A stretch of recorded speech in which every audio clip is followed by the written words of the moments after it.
Praise the Lord, brothers and sisters. My name is Carol, and I am part of this Divine Mercy group conducted by Brother Alfred for the last 14 years, and it has completely transformed my life. And I really thank and praise God for the gift of this prayer life and gift of Brother Alfred for his dedication and commitment along with his entire family in conducting this prayer gathering every Friday for so many years, which has changed the lives of so many people and saved thousands of souls. And I am one of them. Praise the Lord. All the glory and honor to God. So my brothers and sisters, here I want to share a situation that we face during this time of pandemic, what we call is coronavirus. This is about my younger daughter who is studying in UK. And we all know that in March, almost all over the world, the lockdown has started. And my daughter was staying with three of other students in a house. And just before the lockdown could start, they all left to their houses because they were for the near part of UK only. They were, staying somewhere close by, so they all could go at that time. And the entire area, in fact, got empty because all the students went from there.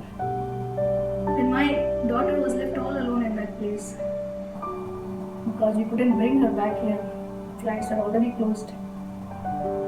So what could we do at this moment, my brothers and sisters? When they announced that lockdown is going to start in a day or two, my daughter was very tensed. She was very fearful because she was all alone in that house. And another thing was that she was doing a part-time job. And that company was exempted from the lockdown.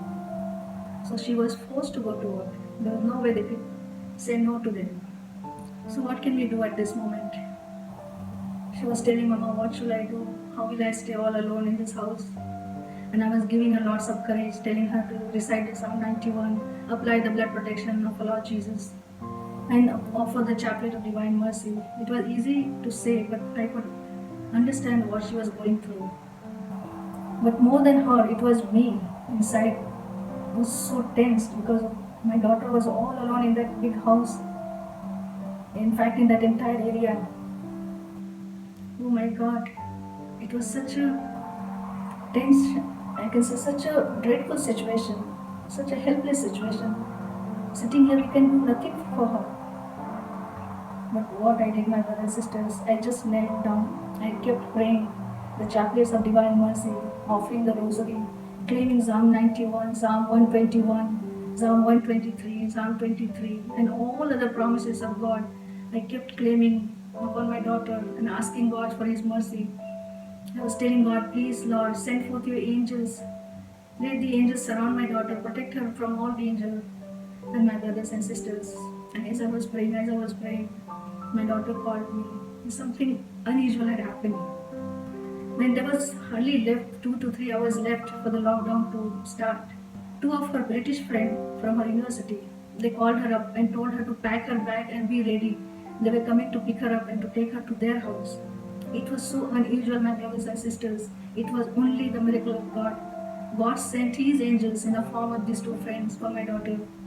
And they took her to their house. And the other thing was that they knew that my daughter will be going to work every day. And she'll be traveling by tram. So chances for her to bring the virus in the house was very high. But still, my brothers and sisters, they did not care for that. In fact, they showed so much love and care and affection to my daughter. And they all cooked food together, ate together, stayed together, stood by each other, my brothers and sisters.